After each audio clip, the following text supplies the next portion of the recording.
Y como lo anunciamos, ya se encuentra con nosotros vía telemática desde la provincia del Carchi. Nos recibe esta conversación el economista Ramiro Narváez, precisamente analista económico, para revisar la realidad económica del país y qué le espera al próximo presidente de los ecuatorianos, Daniel Noboa. Muchísimas gracias por atender esta conversación, economista Narváez. Aunque el presidente Guillermo Lasso anunció que deja una democracia fortalecida y una economía en crecimiento, creeríamos los ecuatorianos que la realidad es otra. ¿Cómo debe de revertir esta situación el nuevo presidente? Bienvenido. Muchísimas gracias, un saludo afectuoso a todos ustedes. Estos espacios de reflexión y de análisis son importantes para guiar a la población, como ustedes siempre buscan hacerlo. Hay problemas muy graves que iniciará enfrentando el próximo gobierno. Solo un ejemplo, y que está directamente vinculado con la ciudadanía, es el problema con los municipios, prefecturas y juntas parroquiales. Estas instituciones son los más cercanos a la población, son los que llegan con la obra al barrio, con el alcantarillado, con el adoquinado, con el asfaltado. Y estos GATS, estos municipios, prefecturas y juntas parroquiales, no solo que han visto disminuido su presupuesto, sino que además hay un atraso de aproximadamente 147 millones en el caso de uno de los GATS. Y la obra, por lo tanto, no llega. Ha habido una incapacidad del gobierno actual para el manejo económico. Miren, otro problema que está directamente vinculado con la ciudadanía y con los servidores públicos es que no hay el dinero para pagar los sueldos y salarios, especialmente para el mes de diciembre. Y no olvidemos que el pago del salario de diciembre conlleva también el pago del 13º.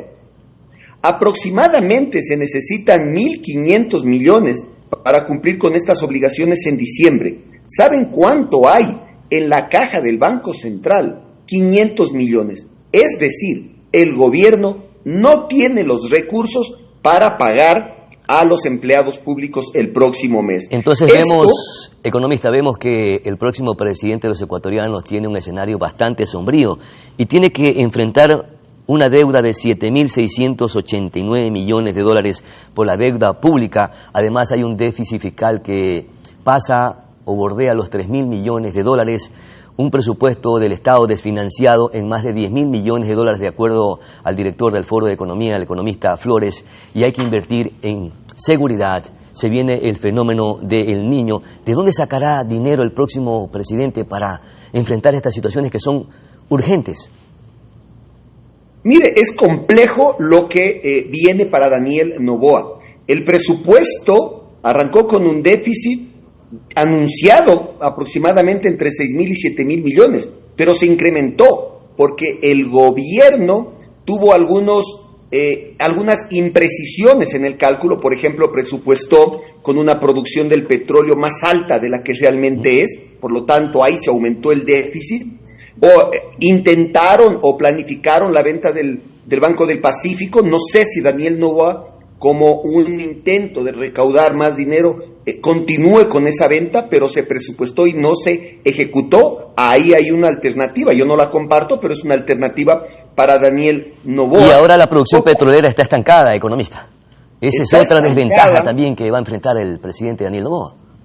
Está estancada y eso le va a golpear de manera significativa a Daniel Noboa. ¿Qué más puede hacer Daniel Noboa? Él ha salido al exterior a buscar apoyo de organismos internacionales, a intentar fortalecer la confianza que el mercado internacional puede tener en el Ecuador, pero esto es complicado. Por ejemplo, el anterior gobierno, y no sé si Daniel Noboa lo logre, planificó colocar bonos en los mercados internacionales. ¿Sabe cuánto se colocó? 0. Entiendo que esa es una de las expectativas que tiene Daniel Noboa para incrementar los recursos, pero no olvidemos que colocar esos bonos en el mercado internacional es más deuda para el Ecuador. ¿Qué tiene que hacer Daniel Noboa? Tiene que lograr una reactivación económica, pero que genere empleo. Mire, esto es una cadena.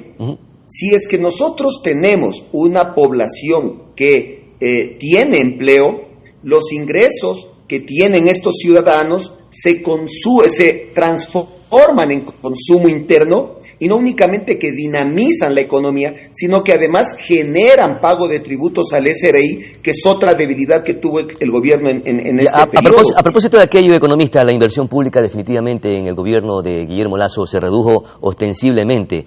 Los centros de salud no fueron atendidos, no se evidenció obra pública, o si fue mínima definitivamente. Y se dice que fue por la falta de ingresos permanentes. Entre ellos están el impuesto al IVA, al ICE, impuesto a la renta, a la salida de divisas, tasas aduaneras, entre otros. ¿Deberá aplicar una reforma tributaria que ya está en proceso y que le ha anunciado el presidente? ¿De qué manera y en qué contexto? Bueno, veamos la reforma tributaria que presente Daniel Noboa. No estamos claros. Lo que sí anticipó él es de que no habrá incremento en el pago de impuestos para los ciudadanos. Entonces sí me genera en lo personal una expectativa de saber qué es lo que va a presentar, pero sí es viable el hecho de no incrementar y no ahorcar más a la ciudadanía. El neoliberalismo plantea lo contrario, pero cuando usted vuelve una carga tributaria muy pesada al ciudadano ecuatoriano, restringe el consumo interno. La restricción del consumo interno disminuye la recaudación tributaria y eso se vuelve adverso. ¿Qué hay que hacer? Poner más plata en el bolsillo de los ecuatorianos. ¿Cómo lo logro? Usted dio uno de los elementos, obra pública. Mire, han manifestado... Pero si no hay dinero, ¿cómo va a hacer inversiones? A eso voy, estimado Pedro, porque usted ha manifestado claramente que el argumento es que no hay los recursos.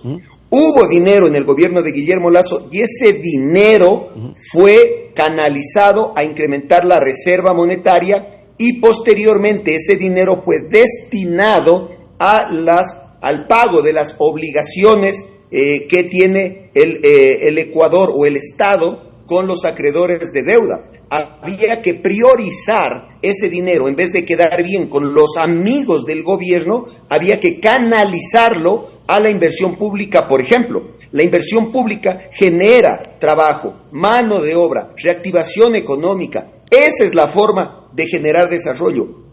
Hoy, estimado Pedro, estamos en una situación extremadamente lamentable, tanto así que nuevamente, al igual que que a finales de la década alrededor de 1991, 92, 93, luego de la crisis bancaria, han sido los migrantes los que están sosteniendo esta economía. Yo le había dicho que hay que meter dinero en el bolsillo de los ecuatorianos para que consuman, para que lo gasten.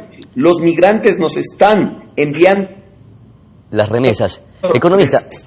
Aproximadamente 4.500 millones de dólares. Eso ha logrado sostener la economía. Claro. Ahora, ¿cómo se sustenta el presupuesto general del Estado? Son 3 líneas las que permiten darle sostenibilidad al presupuesto. La una a través de las exportaciones y permite tener recaudaciones para financiar el presupuesto.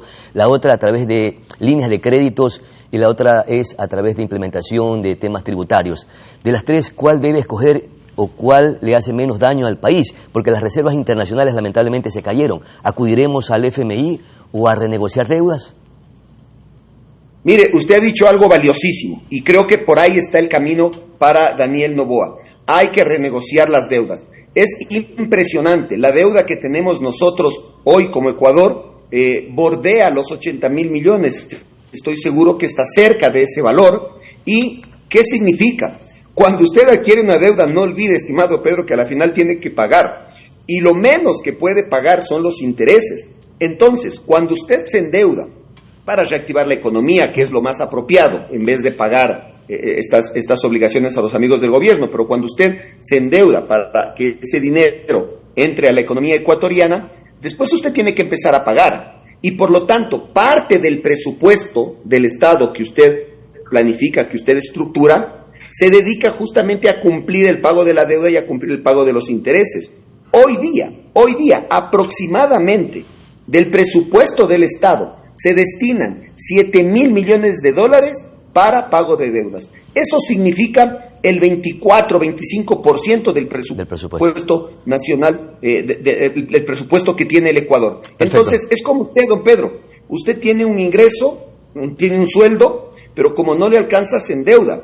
Pero cada vez que se endeuda, usted destina más. Me estoy poniendo la soga al cuello, efectivamente, mi querido economista. Exacto. Muchísimas gracias, economista, por esas orientaciones importantes y valiosas, un poco también para generar esta orientación a la opinión pública, y esperamos que el próximo presidente de los ecuatorianos maneje responsablemente el manejo económico, valga la redundancia, porque al ecuatoriano no le interesa la política macroeconómica o microeconómica. Al ecuatoriano lo que le interesa es que haya empleo, que haya reactivación económica, que haya obra, que haya inversión y que los servicios públicos sean de calidad. El resto, al ecuatoriano definitivamente no le interesa cómo hará el presidente o el próximo presidente.